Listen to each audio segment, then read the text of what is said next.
This is Las Vegas Real Estate Now with local real estate expert Harvey Blankfeld. Where we want to educate you about our market, empower you to make wise decisions, and help you engage with our expert contributors. Rowe, I had a bunch of questions for you today, and I wanted to get into some of that. One of them is, we talk about this a number of times, but I think it's more important now than ever that when a buyer is looking to buy a home, that they actually meet and talk with their lender first and get themselves in a position where they can write an offer with a fully approved loan, or as much far down the road as they can with the loan. I think it's one of the most important, probably the single most important thing a buyer can do is to get approved and fully approved, not just a pre-approval. The other thing is that you get to establish your budget properly. So many times a buyer will call me and say, "Hey Harvey, I'm interested in buying this house, but I don't want to go over $250,000 or I don't want to go over $300,000." And my first question is how did you arrive at that figure? Yeah. And they just, you'd be surprised how many times they say, well, I'm just guessing, Yeah. Well, you know what? You need to talk to your lender and figure out what that payment's going to be, what kind of a down payment you're going to need. All of these things are so important. And then when you go out and you're looking for houses, you can buy it. Right. As opposed to hoping you can buy it. The other thing I wanted to run by you was the idea of renting versus owning.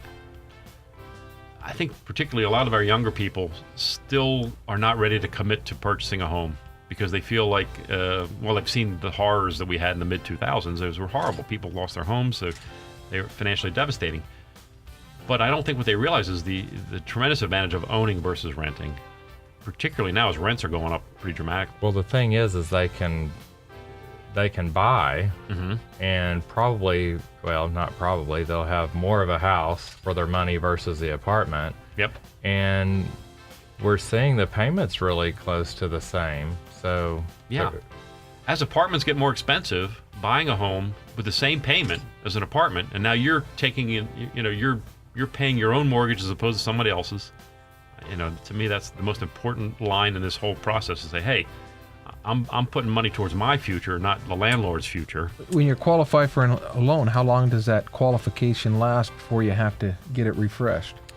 So typically 120 days is the time frame that we would look at. Of course, I always tell people that within that 120 days, if anything changes in your financial condition, that could alter the approval as well. So that's 120 days, give or take. That's basically because that's when the credit expires in 120 days. Then let's suppose at the end of that 120 days you haven't gotten that house. Do you have to start the process over? It's actually just updating it. So we would update the file after the 120 days. We would repull credit, see if there's any changes. We would go ahead and update the income assets just to make sure that we're still on the same path. So it's more updating the file.